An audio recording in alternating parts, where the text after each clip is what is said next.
Hello, BookTube. Well, it's happened again. So something's happened on this channel a few times before, where I have the dogs out late at night and think that there's no subsequent mail haul for the day, and then I settle with them and I stop thinking about mail and I stop thinking about the outside world, uh, and then the next morning there's mail piled in the front foyer, probably because it was delivered later than I thought, or I missed it somehow. One way or another, I have mail on a Sunday, and a lot of it too. Maybe it's more than one delivery that just showed up, or who knows? Who knows the ways in which the post office makes up slack when they're behind. Certainly, it's a strange thing when I say had the dogs out. That of course will conjure something in your mind, and nothing could be further from the truth of what's conjured in your mind. One of my dogs is at the very end of her life. She's 15 years old. She's sick. She's weak. And the other one of my dogs is 8 weeks old at the very beginning of her life. And so my old dog can't walk any further than the end of the driveway, the end of the block, maybe on a good day. And my young dog can't go outside at all. I don't have a leash small enough for her, even if she knew what to do. She's much too young to be outside. So I put a leash on my old dog, who doesn't need it anymore. She likes being connected to me, and it helps me to steady her. And then I put the puppy in a tote bag with her little head sticking out, so that she can at least see the outside world, and so that she knows. She will come over weeks to associate going outside with going to the bathroom. She most definitely doesn't associate that now, but that's all right. When she's 8 weeks old, she doesn't have to know anything. I'm not holding her accountable. But it would be nice. It would be very nice if sometime soon, maybe sooner than online dog advice tends to say, since it's not geared for me, maybe soon, I'll get her a tiny little leash and a tiny little collar, and we'll see if we can't get her to wobble around outside on those stubby little legs of hers. But in the meantime, I don't know if she's going to make an appearance on camera. She's exhausted, so she's zonked out on her pillow on the floor. But I'll see at the end of the video. First of all, we're going to go through all this mail. It's a huge amount. I never know whether to consider these the last mail haul of the previous week or the first one of the upcoming week. But anyway, first we've got a bunch of these cardboard things that I hate. But let's see what the first one is, and we'll see if it sets the tone. Oh, well, we can certainly hope it sets the tone. Oh my, very nice. Okay, this comes out in mid-October, and this is the finished copy of Thomas Childers' The Third Reich, New History of Nazi Germany. That's actually a photograph on the cover. You see the huge crowd on the bottom of those flags. I got the advanced copy of this and read it. I didn't hesitate, and I loved it. I really did. So I'm glad to have the finished copy. And I'm a little bit unclear on where or when or if I'll be reviewing it. So you'll just stay tuned for that. We're going to put all this wrapping material. Let's do the next one. We're off to a fine start. What is the next one? See that? The book won't come out, even when it's loose. You literally have to destroy the package to get the book out.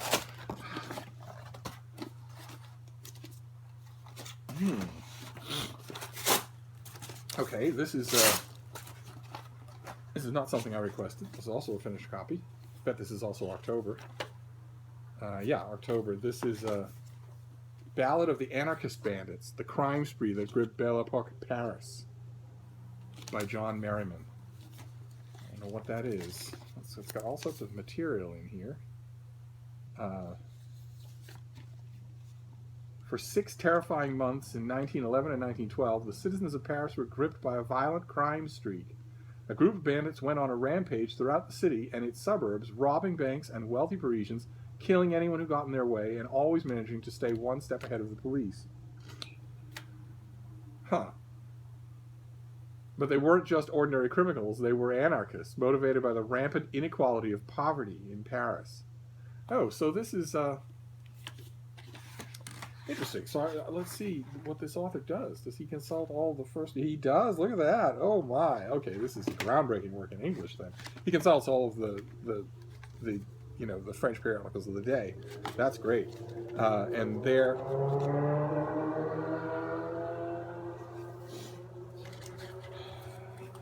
there are our anarchists. And as you can see, one of them is a super hottie. That's something that can't be said about Bernie Sanders. Well, let's see. All right, let's move on. We've still got more of these cardboard things to do. I guess he's not an anarchist, is he? He's perfectly happy to keep the system. He just wants to make it work better. All right, what's this next one? Another finished copy. Oh, great. Oh, great. This will be October as well, I'm sure. Why do I want to bet that all of these are October? My October shelf just balloons in size just right now. Yeah, this is October. This is Reed Tucker's book, Slugfest, the finished copy of his book about the longtime rivalry between Marvel Comics and DC Comics. Wonderful. Haven't actually got to it, but it's a ripe study. Okay, this is new to me. Did not request this. This is also October. This is a biography of Oriana Fallaci by Cristina De Stefano. An important thing to remember, kids. Remember, your art is immaterial. What matters is that you're a tobacco addict. That's the cool thing. You go through the photo archives looking for a picture of a famous person to be on the cover of their biography. You had better have the right one. I'm sure that somewhere there's a picture of her kicking a puppy or injecting heroin. That's not the picture they choose. No, we want a cool picture. Anyway, let's just move on. You don't need a rant from me. All right, this next one is also October, but it's a paperback. I don't know if this is a reprint. I think it is a reprint. I think this came out already. This is the paperback of David Potter's biography of Theodora, the Empress of Byzantium, the wife of the Emperor Justinian. A fascinating character, although we know a lot less about her than her biographers and her many, many historical novelists tend to tell us that we do. But still, the book, I remember it now, and I didn't even get all the way through it. It seemed just very dutiful to me, and way too credulous. But it gives me a perfect opportunity to. There was a historian, an adjutant of Justinian's major famous general Belisarius, named Procopius, who wrote. It's a fascinating story. He spent his public life publishing for a reading audience in an authoritarian state, in a state ruled by an emperor who was also a god, and who was approached by even Byzantine citizens groveling along the floor, in the style of the great Khan. But also secretly, Procopius was writing a secret history, and we have it. It survived, and it's called The Secret History, and it's all the gossip of the time about Justinian and Theodora and Belisarius and his wife, and it's incredibly fun reading. I highly recommend it. But anyway, that's. Oh no, wait. We have another cardboard thing here, and I think I forgot to mention this does end with a box, so it's the whole 9 yards here. It's just a gigantic thing.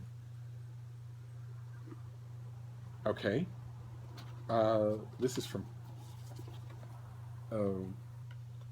the science fiction imprint of Prometheus books. Pyre is by David Walton. I can't. It's also due in October. It's also a paperback release, but I can't remember if I've seen this on Thomas's channel, SFF 180, which you should all subscribe to, where if you're interested in science fiction and fantasy, it's the one-stop place on BookTube.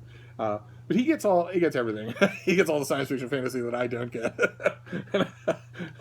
Because I don't review it. Since I don't review it, I tend not to request it, and since I don't review it, people who might send it to me without a request aren't going to. It's as simple as that.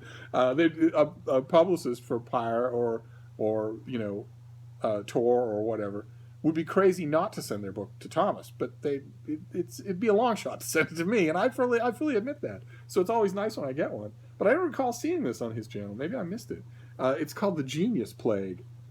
Look at that. Look at that cover. The contagion is in your mind. Neil Johns has just started his dream job as a code breaker in the NSA when his brother Paul, a mycologist, goes missing on a trip to collect samples in the Amazon jungle. But I don't know what a mycologist is, so I don't know what samples he's collecting. Paul returns with a gap in his memory and a fungal infection that almost kills him. But once he recuperates, he has enhanced communication, memory, and pattern recognition. Meanwhile, something is happening in South America. Others, like Paul, have also fallen ill and recovered with abilities they didn't have before. But that's not the only pattern. The survivors, from entire remote Brazilian tribes to American tourists, all seem to be working toward a common and deadly goal. Neil soon uncovers a secret an unexplained alliance between governments that have traditionally been enemies, while Paul becomes increasingly secretive and erratic. Well, yes, I would assume, with a killer fungus inside him.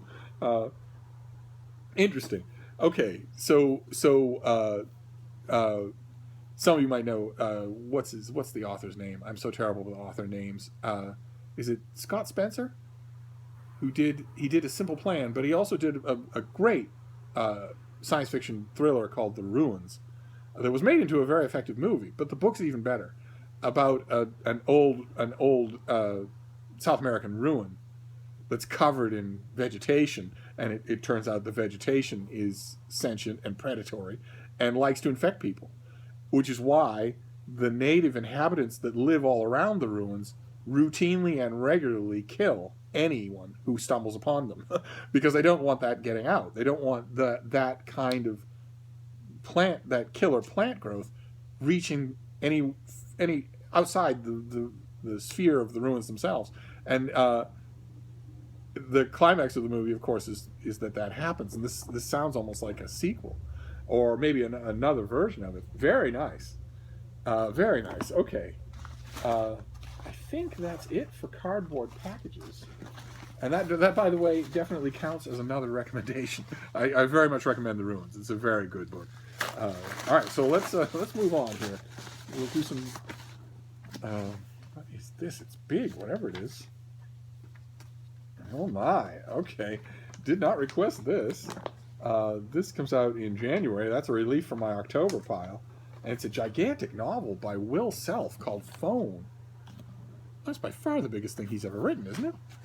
I don't think I've ever seen anything bigger than this from him. Hailed by the New Statesman as one of the most significant literary works of our century, Will Self's radical and uncompromising high modernist Umbrella trilogy, which includes Man Booker shortlisted Umbrella and critically acclaimed Shark, is a masterful exploration of psychopathology, technology, and war.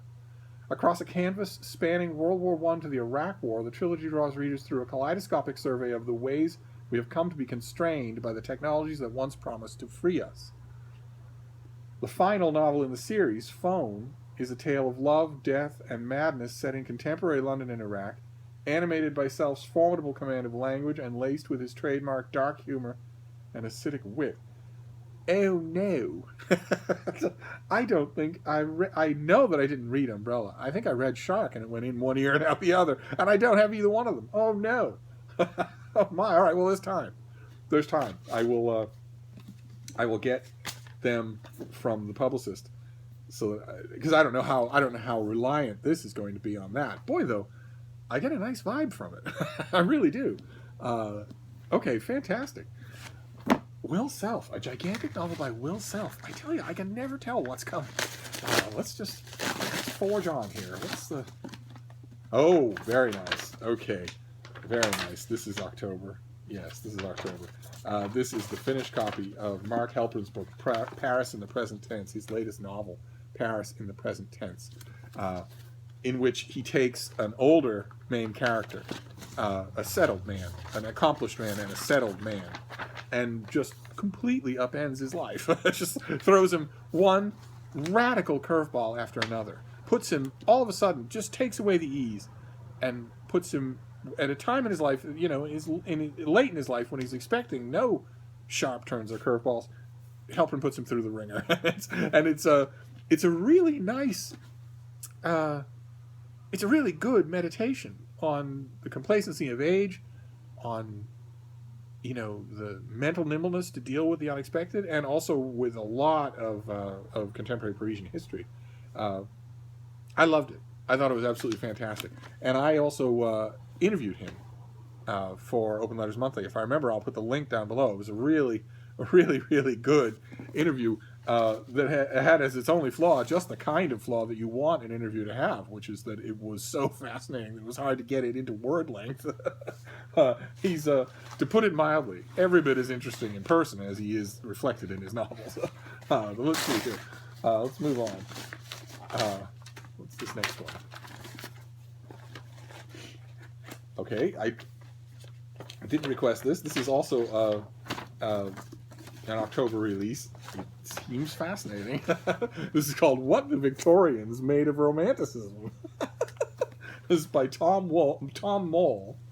And I assume it's going to be just as advertised. This insightful and elegantly written book. Slow down there, Seymour.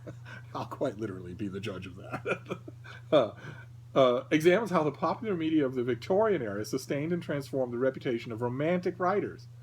The author provides a new reception history of Lord Byron, Felicia Hemans, Sir Walter Scott, Percy Bysshe Shelley, and William Wordsworth. One that moves beyond the punctual historicism of much recent criticism and a narrow horizons of previous reception histories. Punctual historicism? Sure, maybe I'm not up on academic phraseology. I'm not sure what that means. He attends instead to the material artifacts and cultural practices that remediated romantic writers and their works amid shifting understanding of history, memory, and media. Material artifacts? Here's hoping that doesn't mean books. here's very much hoping that doesn't mean books. Anyway, that's fascinating. What the Victorians made of the Romantics. All right, let's keep going. Believe it or not, we're getting there. We're approaching the end. And then I will see if herself wants to be bothered with making an appearance on camera, since she's now the star of the show. This is next one. Oh, great. Fantastic. This is a review copy of Marion Weaver's Jane and Dorothy. A kind of unconventional, it seems like, I haven't read it, but a kind of unconventional biographical approach to Jane Austen and Dorothy Wordsworth. The subtitle, unfortunately, is A True Tale of Sense and Sensibility, but we'll try to ignore that. Highly original women. The lives of Dorothy Wordsworth and Jane Austen, that is wrong, right? The lives of Jane Austen and Dorothy Wordsworth are not highly interesting women. That is a dangler. That drives me nuts. Somebody has seen this copy, and everyone is going to see it when it comes out. The lives of Dorothy Wordsworth and Jane Austen have never been examined together before. Born 4 years apart, they came from the same class of landed gentry with clergymen for fathers, both of whom died young. With friends, family, and many interests in common, they lived in Georgian England, navigated strict social conventions and new ideals, and they were both influenced by Dorothy's brother, the Romantic poet William Wordsworth, and his coterie. They were both supremely talented writers, yet often lacked the necessary peace of mind in their search for self-expression. Neither ever married. Huh. Okay. This comes out in January, February, March, April. This comes out in April, so it's my latest book so far. And I predict it's going to get reviewed everywhere. I will try to be part of that many-voiced chorus. Because, you know, every review journal in the world, they might moan and groan about it, but they all want to have something about Jane Austen on the table of contents. And all the critics in the world might moan and groan about it, but they all want to write about Jane Austen. She's a sure thing. There was just a ridiculous piece by William... I don't actually know who wrote it. There was just a ridiculous piece about a male author, William Deresiewicz, I think, confessing to being a man reading Jane Austen and why we don't expect that and what it means. Utterly ridiculous. Wouldn't have passed the first round of Open Letters, the literary journal where I am the managing editor. Wouldn't have passed the first round of prospective edits with us. 2 or 3 people would have jumped on it right away and said, "What? Who says men can't read Jane Austen? This is a total straw man." But journal paid him, and it ran prominently because anything like that will work. And also on the other side, on the good side, it's never a bad time for an article on Jane Austen. But they can seem forced and they can seem perfunctory. And so the idea of a new book that actually takes a new approach to her biography, that's catnip. So what have we got here? Oh, all right. This comes out in January. This is the new Jane Ann Krentz, Promise Not to Tell. That is a kind of intriguing cover. Another thriller from Jane Ann Krentz. Seattle gallery owner Virginia Troy and P.I. Cabot Sutter have one thing in common: a cult they both spent time in as children until a devastating fire destroyed the compound, killing Virginia's mother. But now an artist has taken her own life and has left behind a painting that will make them both doubt everything, the so-called suicide, and their own past. Thrown into an inferno of desire and deception, Virginia and Cabot draw ever closer to the mystery of their shared memories and the shocking fate of the one man who still wields the power to destroy everything they hold dear. So her name's Virginia, and his name is Cabot Sutter. I guess Fred was taken. So all right. This next one's the last one before the box, but this one is pleasingly heavy. If it's an October book, I don't know what I'm going to do. My October shelf is already. I mean, since it's late September, I'm eyeing my October shelf more and more because it's about to become my current shelf. So I'm looking at it and realizing how enormously crowded it is. Let's see. Oh, okay. Okay, great. This is great. All right, so this is an October book. No, this is a September book. This is. I don't think I'm going to be writing about it until October. But this is Column of Fire. This is the new Ken Follett. This is actually a double. Great, fantastic. And I want to show you something that I got in the mail that I opened off camera, but they're too pretty not to show you. Look at these gorgeous reprints that Penguin has done of the first two books, the first two historical novels by Ken Follett. This is World Without End with the French flaps here. Isn't that lovely? These wonderful floppy binding. There's World Without End and Pillars of the Earth. These two gorgeous paperbacks. How nice! So that's nice to get another copy of that. And then we reached the end. This is a huge video. Oh my God! Sorry about that. This is the box. Let's see what this is. Oh, fantastic! Oh my! All right, this is, I believe, another October release. But in this, I'm ready for this one. We have a date on this. A date would be nice. Do we have a date on this? Well, it doesn't matter because I'm doing it for October anyway. This is Kenneth White's big new biography of Herbert Hoover. Another Herbert Hoover, a new biography. We had Hoover in the White House. We had another big Hoover one-volume biography. And this is the latest one. And I am going to be reviewing it as part of a presidential roundup for the Christian Science Monitor here in Boston. And the presidential lineup, you might be thinking, oh, right, so you're going to do 3 presidential biographies. No. No.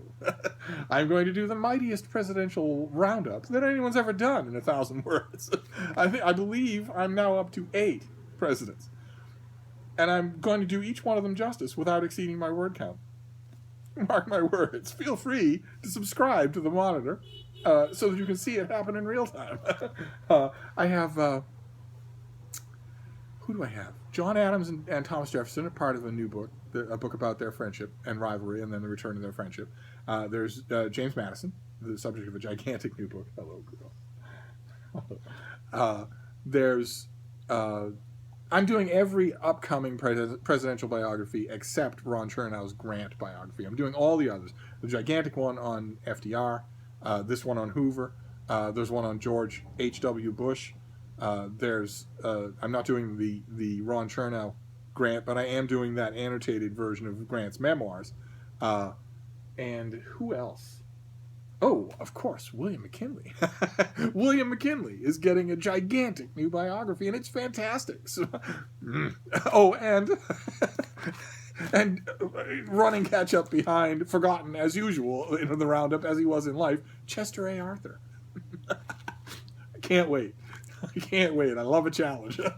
But that's it. That is our enormous mail haul And no, no, the little pumpkin is still sound asleep. I don't want to wake her up because she sleeps so seldom.